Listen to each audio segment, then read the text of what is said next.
Jepara tidak bisa dilepaskan dari sosok Ratu Kalinyamat, seorang tokoh wanita berparas cantik dan memiliki kepribadian yang gagah berani. Bahkan kebesaran dan ketersohoran Ratu Kalinyamat ini pernah dilukiskan oleh seorang penulis Diego de Quoto berkebangsaan Portugis dengan judul Rainha de Jepara, Senhora Poderosa Erika, yang artinya seorang wanita kaya dan sangat berkuasa.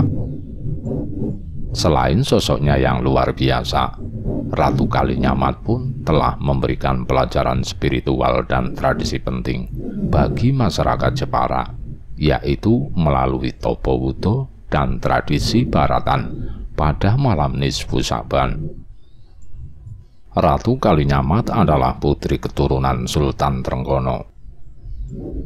Sultan Trenggono memiliki putra bungsu yang bernama Pangeran Prawoto dan anak sulung bernama Retno Kenya, dan menikah dengan seorang Pangeran Sampang yang berasal dari Madura. Putri kedua Sultan bernama Retno Kencono, putri ketiga bernama Retno Mira, dan menikah dengan Pangeran Rio. Ratu Kalinyamat merupakan putri kedua dari Sultan Trenggono yang memiliki nama asli Retno Kencono, suami Ratu Kalinyamat, seorang Kiai Wintang yang disebut juga Pangeran Hadirin atau Pangeran Kalinyamat.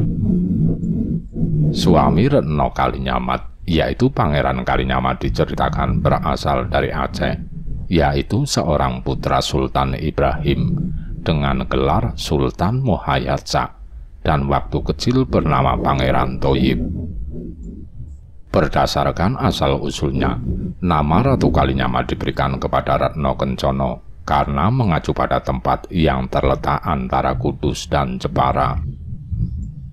Pada saat itu tempat itu adalah tempat Pangeran Kalinyamat berkuasa. Pangeran Kalinyamat juga sering disebut Pangeran Jepara, yang dirujuk dari nama pelabuhan, sehingga Ratu Kalinyamat pun mendapat judul Ratu Jepara. Asal-usul penamaan ini di dalam tradisi Jawa didasarkan pada seorang penguasa suatu daerah. Sering digunakan nama daerah tersebut sebagai nama panggilan untuk penguasanya. Sehingga nama-nama seperti Pangeran Prawoto, Sunan Kudus Arya Jipang, Pangeran Ampang, Sunan Adipati Pajang, dan sebagainya diambil dari nama daerah yang dikuasainya. Pernikahan Ratu Kalinyamat dan Pangeran Kalinyamat ternyata sudah diramalkan ayahnya ketika Ratu Kalinyamat masih gadis. Putriku, kelak jodohmu bukanlah seorang pria yang berasal dari tanah Jawa, melainkan dari tanah seberang. Ucaran ayahnya inilah yang membuat Ratu Kalinyamat nantinya menikah dengan Sultan Hadirin. Sebelum belajar agama ke Kesultanan Demak, Sultan Hadirin telah mengembara ke Cina. Pengembaraan Sultan Hadirin ini bermula karena adanya selisih paham dengan kakaknya. Kakak Sultan Hadirin tidak ingin adiknya ini diangkat menjadi sultan, tetapi ayahanda Sultan Hadirin tetap melantiknya. Menghindari permasalahan dengan kakaknya berlanjut, Sultan Hadirin memilih meninggalkan negerinya dan berkelana ke Tiongkok. Sesampai di Cina, ia diangkat oleh seorang patih Tionghoa. Di Cina, ia juga belajar bersama Ji Hewegan yang menjadi ayah angkatnya itu. Pada suatu hari, Sultan Hadirin melihat ayah angkatnya bersedih raut wajahnya. Ia pun menanyakan dengan penuh hati-hati, "Ayahanda, ada apa gerangan hingga bersedih hati demikian? Ceritakanlah kepada saya, mungkin akan mengurangi bebanmu." Mendengar pertanyaan anaknya, patih Tionghoa itu pun bercerita bahwa ia sedang menghadapi masalah yang rumit dan sulit. Giwang mahkota Kaisar Tiongkok rusak, dan sang patih ayah Sultan Hadirin diperintahkan untuk memperbaikinya. Masalah yang membuat hatinya susah adalah jika dalam waktu 40 hari tidak bisa memperbaikinya, maka akan dihukum mati. Sementara sudah mendekati akhir waktu yang ditentukan, giwang mahkota itu masih juga dalam keadaan rusak.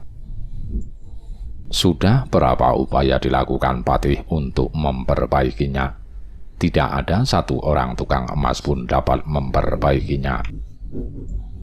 Mendengar cerita ayahnya itu, Sultan Hadirin pun iba dan merasa kasihan. Ia menyanggupi untuk memperbaiki giwang mahkota yang rusak itu. Caranya pun ternyata sangat ajaib. Sultan Hadirin meminta bantuan bangsa jin. Giwang yang rusak itu ditukarlah dengan giwang yang sama, milik bangsa jin yang tinggal di tengah laut. Setelah mendapatkan giwang yang baru, Sultan Hadirin pun memberikan kepada ayahnya. Setelah melihat giwang mahkota yang diperlihatkan anaknya itu, ayah angkat Sultan Hadirin begitu bahagia dan takjub. Ia pun dengan penuh semangat membawa giwang tersebut ke istana. Melihat giwang yang diberikan Patih, Kaisar Tiongkok sangat heran, karena giwang mahkota itu terlihat seperti baru, tidak menunjukkan tanda-tanda pernah mengalami kerusakan atau telah diperbaiki. Kaisar pun mendesak Patih untuk menunjukkan kepadanya siapa yang telah memperbaiki giwang mahkota tersebut. Akhirnya, ayah angkat Sultan Hadirin mengatakan bahwa orang yang memperbaiki mahkota itu adalah anak angkatnya. Sultan Hadirin pun dipanggil ke istana, dan Kaisar Tiongkok sangat tertarik kepadanya, bahkan ingin mengangkatnya menjadi anak. Tetapi Sultan Hadirin menolak karena ia ingin melanjutkan perjalanan ke Jepara. Ayah angkatnya pun turut diajaknya. Sesampainya di Jepara, Sultan Hadirin menuju ke istana Ratu Kalinyamat. Sultan Hadirin menutupi identitasnya dan secara terus terang mengatakan kepada penjaga istana bahwa ia ingin mengabdi kepada Kanjeng Ratu Kalinyamat. Keinginannya dikabulkan dan ia memperoleh pekerjaan sebagai tukang kebun. Pada saat itu mulailah Sultan Hadirin bekerja dengan Ratu Kalinyamat, dan saat Sultan sedang bekerja, Ratu merasakan debaran hatinya. Ratu merasa Raden Thayyib, nama asli Sultan Hadirin ini, bukanlah orang biasa. Ratu pun menanyakan asal-usul Raden Thayyib, tetapi Raden tidak mengaku dan akhirnya dipenjara. Selang beberapa lama di penjara, akhirnya Raden Thayyib membuka diri dan memberitahu jati dirinya kepada Ratu. Raden menceritakan bahwa ia berasal dari Aceh dan pernah menjadi sultan di Aceh.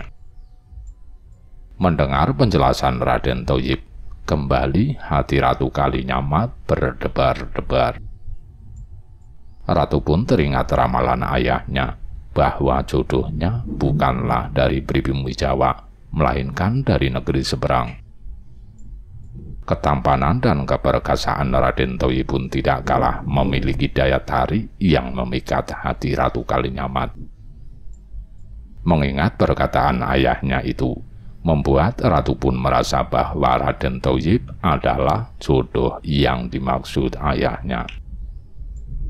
Namun, sebagai seorang ratu, ia harus menahan gelora perasaannya, dan Raden Thayyib pun diujinya. Ratu Kalinyamat memiliki kebiasaan menguji tamu atau orang yang datang kepadanya untuk menginap di istana dan tidur di kamar pribadinya. Tidak sedikit yang akhirnya dihukum mati karena telah mencoba melakukan hal yang tidak senonoh kepada ratu. Hal ini pun dicobakan kepada Raden Thayyib, bahkan sudah berkali-kali, tetapi tidak berhasil. Akhirnya Ratu Kalinyamat pun yakin dan meminta Raden Thoyib menikahinya. Raden Thoyib pun tidak menolak dan dengan senang hati menikahi Ratu Kalinyamat.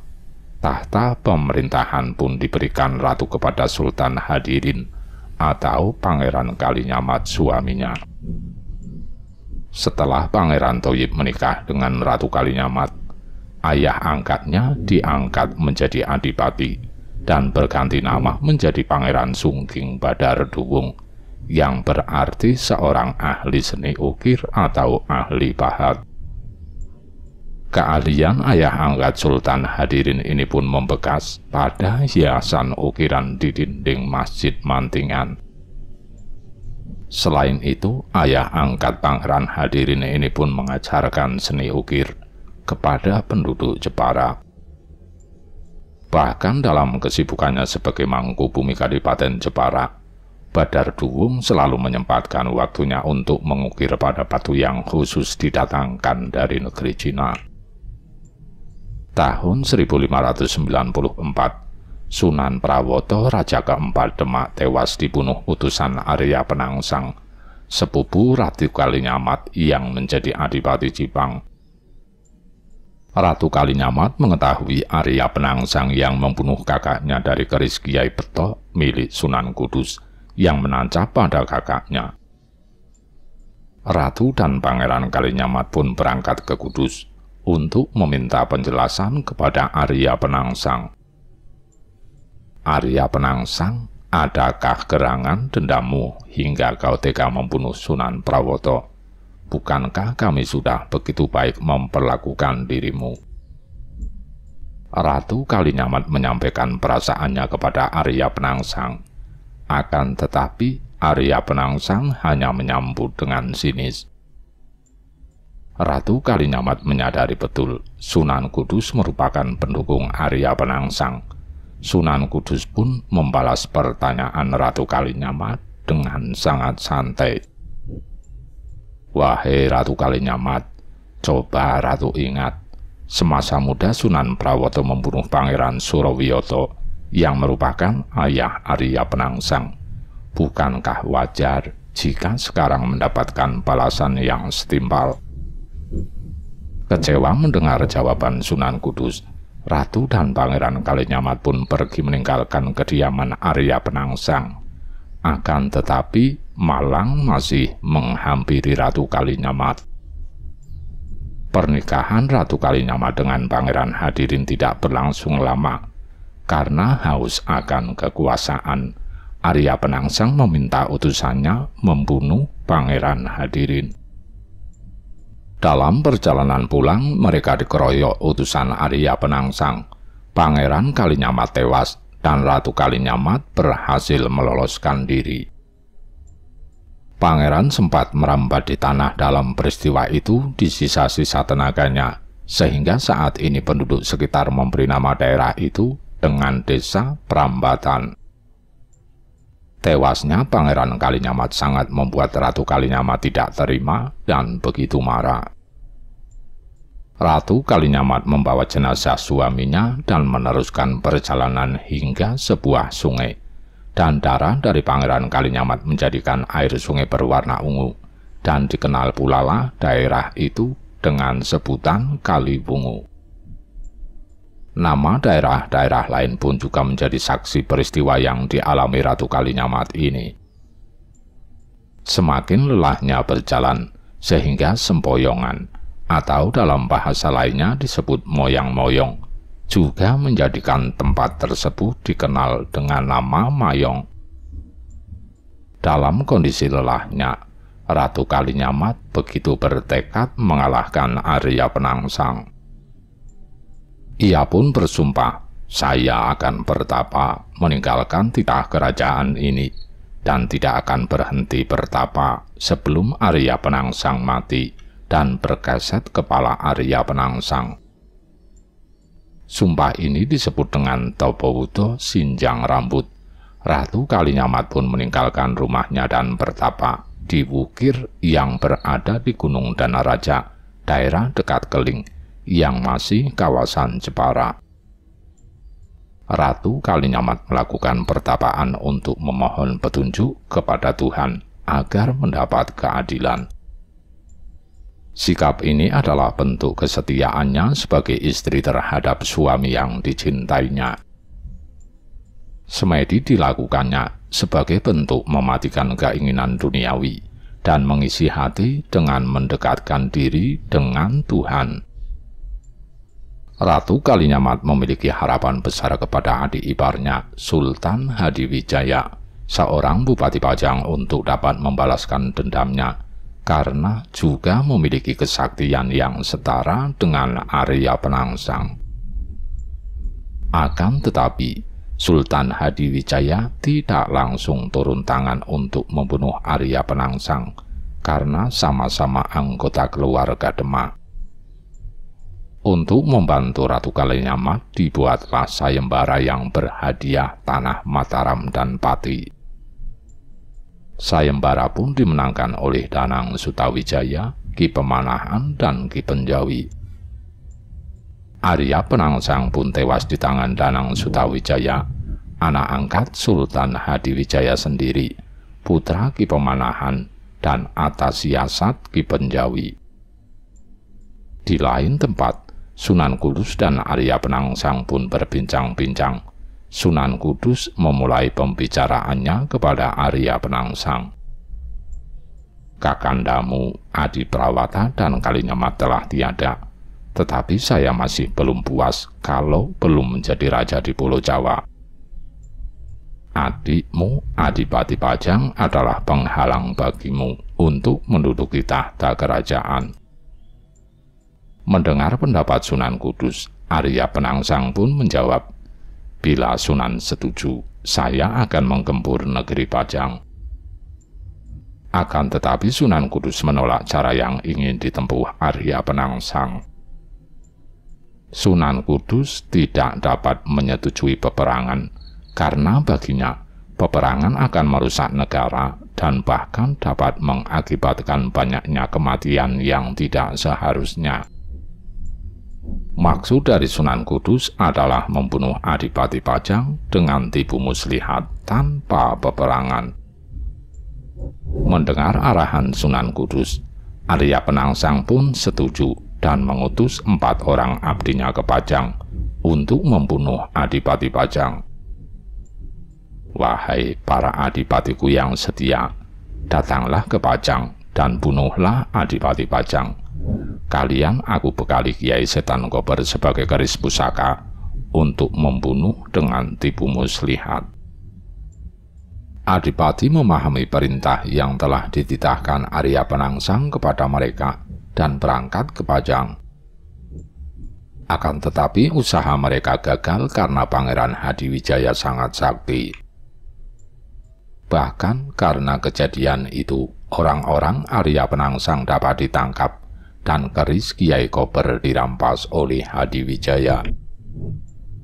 Kegagalan adipatinya membuat Arya Penangsang geram dan kesal. Ia pun mendesak Sunan Kudus agar memanggil Pangeran Hadiwijaya ke Kudus dengan dalih akan membicarakan masalah keilmuan sejati. Meski tujuan utamanya ingin membunuh Pangeran Hadiwijaya, meski pangeran adalah orang yang kuat. Ia menyadari ia adalah seorang murid dan ia pun merasa gugup karena begitu mendadak dan segera berkemas. Sebelum berangkat, Pangeran Hadiwijaya diperingatkan oleh Ki Pemanahan dan Ki Penjawi. Pangeran dipanggil menghadap ke Kudus. Apakah pangeran yakin untuk membicarakan ilmu? Kami yakin itu tidak melainkan siasat, dan ini ada hubungannya dengan pencuri yang datang ke Istana Pajang beberapa waktu lalu. Sebaiknya bawalah prajurit untuk menemani pangeran, dan janganlah lengah kewaspadaan. Mendengar nasihat itu, Pangeran Hadiwijaya menjadi tenang dan memerintahkan semua prajurit untuk bersenjata lengkap dan bersamanya ikut ke Kudus. Pangeran pun berangkat ditemani oleh Ki Pemanahan, Ki Penjawi, dan Danang Sutawijaya, serta putra pemanahan yang diangkatnya menjadi putra sulung Hadiwijaya dan bergelar Raden Ngabehi Loreng Pasar. Setibanya di Kudus, Pangeran Hadiwijaya menanti gurunya di Paseban Luar, sementara prajurit pengiringnya dengan penuh kewaspadaan mengawasinya dari kejauhan. Waktu itu Sunan Kudus sedang duduk di bangsal pendopo dihadap oleh Arya Penangsang. Dan sebagaimana yang telah diperkirakan oleh Ki Pemanahan, Arya Penangsang telah memasang perangkap untuk mencelakai Hadiwijaya.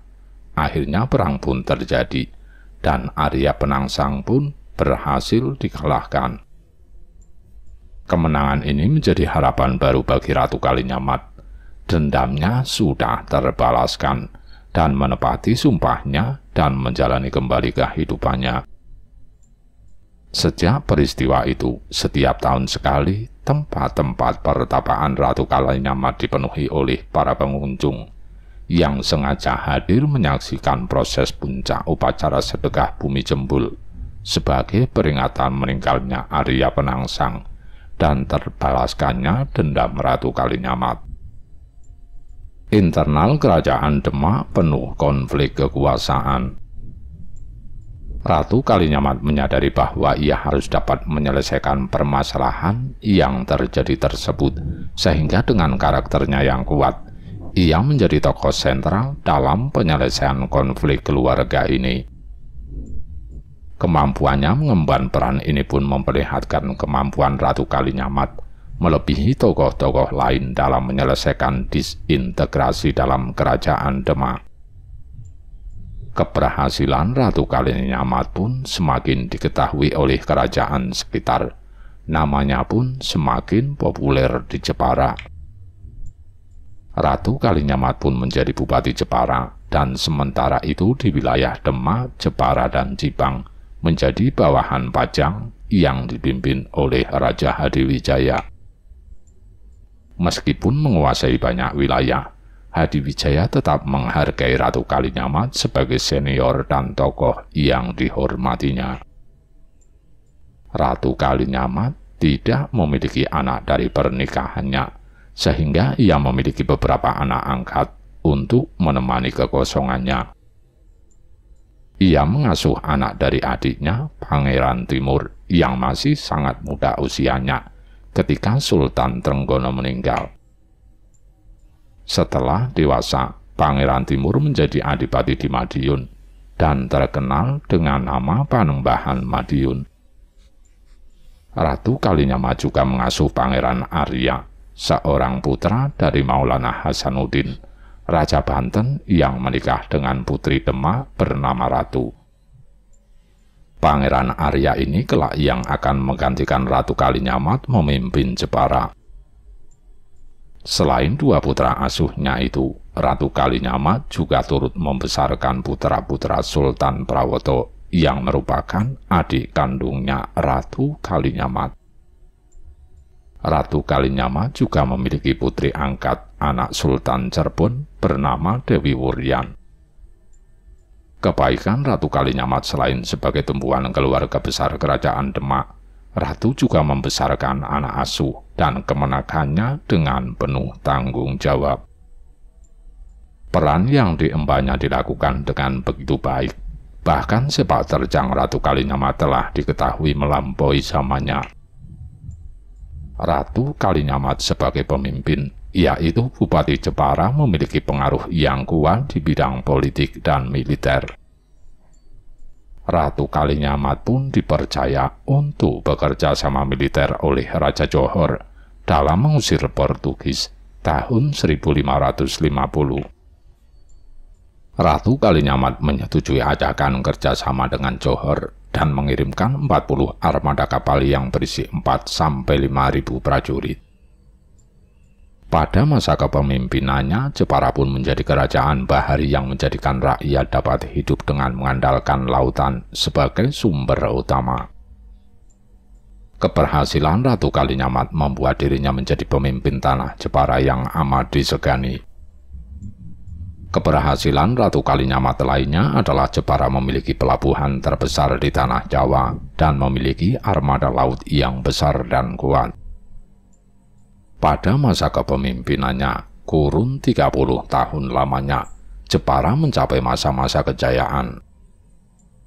Bahkan Ratu Kalinyamat pun menjadi tokoh sentral yang dibutuhkan untuk mengembalikan keputusan baik di bidang politik, pertahanan maupun ekonomi. Ratu Kalinyamat telah berhasil sebagai pemimpin yang baik dan disegani, bahkan mampu menjaga kejayaan Jepara dalam berbagai sektor kehidupan semasa kepemimpinannya. Hal lain yang tidak kalah penting yang ditinggalkan oleh Ratu Kalinyamat adalah pelajaran tasawuf dalam Islam. Hal ini tidak banyak diketahui, akan tetapi perkembangan Islam di Jawa pada abad ke-16 Masehi, termasuk di Jepara, sangat dipengaruhi ajaran tasawuf. Inti ajaran tasawuf adalah kedekatan hubungan manusia dengan Tuhan. Tidak ditemukan secara pasti kapan tahun meninggalnya Ratu Kalinyamat, hanya diperkirakan pada tahun 1579, tetapi diketahui ia dimakamkan dekat suaminya di pemakaman Mantingan dekat Jepara. Pemerintahan digantikan oleh Pangeran Jepara yang juga seorang anak angkat Ratu Kalinyamat.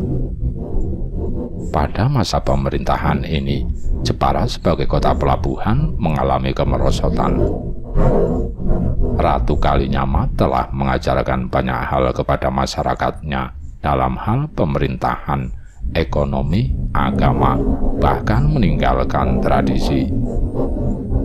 Tasawuf yang dilakukannya dalam bertapa mengajarkan untuk mengutamakan cinta akhirat dan tidak terlalu mengutamakan urusan dunia. Tapa wudhu yang dilakukan Ratu Kalinyamat adalah simbol pelepasan kemewahan dunia. Saat Ratu Kalinyamat dan Pangeran Hadirin baru menikah, mereka tinggal di Istana Kriyan, sebelah timur Purwaganda, Kecamatan Pecangaan, Jepara. Hal unik yang selalu mereka lakukan saat menghadapi kesulitan dalam memerintah ataupun masalah lainnya adalah mengasingkan diri ke Mantingan. Ratu Kalinyamat pun senantiasa mengikuti suaminya ketika sedang menyendiri. Karena kebiasaan inilah, Ratu Kalinyamat pun membangun sebuah pesanggrahan di Mantingan di sebelah timur Masjid Mantingan. Masjid Mantingan dibangunnya setelah suaminya meninggal, bahkan juga meminta Sungging untuk memerindah bangunan itu dengan ukiran-ukiran. Pendirian Masjid Mantingan ini membuktikan kebesaran pemerintahan Jepara masa Islam selama berada pada kekuasaan Ratu Kalinyamat. Sebelum kedatangan Islam, daerah Mantingan ini merupakan tempat keramat, yaitu tempat yang digunakan untuk memuja dewa dan salah satu dari 8 tempat kediaman roh penting di Jawa. Cerita lain, tempat ini juga dikenal sebagai tempat kediaman pertapaan wanita dari Cemara Tunggal yang menjadi Dewi Laut Selatan, yang dikenal juga dengan Nyai Loro Kidul. Pemantingan ini juga pernah dikunjungi oleh Sunan Kalijaga. Kira-kira seperempat abad kemudian, Ratu Kalinyamat mendirikan makam bagi suaminya yang tewas dibunuh Arya Penangsang. Makam yang dibangun itu juga memiliki banyak keunikan. Di antara pintu-pintu gerbangnya masih menggunakan bentuk gapura candi Betar dan Paduraka dengan batu bata merah. Keunikan lainnya adanya warisan arsitektur gapura dari zaman pra-Islam, seperti banyak ditemui di daerah Trowulan, Mojokerto, atau pada candi-candi di Jawa Timur. Dahulu di Desa Kriyan di daerah Purwokondo Kalinyamat Jepara, setiap malam nisfu Sa'ban para penduduk sering mengadakan doa bersama atau disebut juga istighosa, dan hal ini selalu diikuti Ratu Kalinyamat. Melihat itu, masyarakat sekitar iba dan bergotong royong membuat oncor dari kelapa yang masih kecil, yang diambil bagian bulatnya dan diberi minyak jarak. Oncor itu diletakkan di depan rumah warga untuk menerangi jalan Ratu Kalinyamat, sekaligus bentuk penghormatan kepada ratu yang baru saja mengikuti malam nisfu Sa'ban. Berdasarkan kejadian itulah muncul tradisi baratan atau dikenal baratan. Tradisi ini berasal dari kata barah yang artinya keselamatan atau barokah yang artinya keberkahan. Tradisi ini sudah dilakukan turun-temurun oleh masyarakat Jepara, tepatnya pada malam tanggal 15 Sa'ban, yang bertepatan dengan malam nisfu Sa'ban, atau pada kalender Jawa disebut bulan Ruah. Pada zaman sekarang, peristiwa mengenang Ratu Kalinyamat pun datang dari daerah Kudus Sekalinyamatan yang dimodernisasi dengan adanya arak-arakan. Arak-arakan dilakukan melewati beberapa prosesi ritual, yaitu berpuasa 3 hari dan pergi berziarah ke makam Ratu Kalinyamat. Keunikan tradisi ini adalah terdapat perempuan yang diperankan sebagai Ratu Kalinyamat, tetapi tidak boleh melebihi kecantikan Ratu Kalinyamat. Jika hal ini terjadi, orang tersebut tidak akan kuat dan biasanya akan pingsan.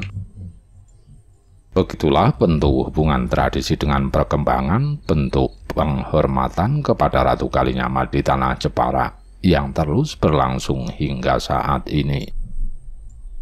Tamat.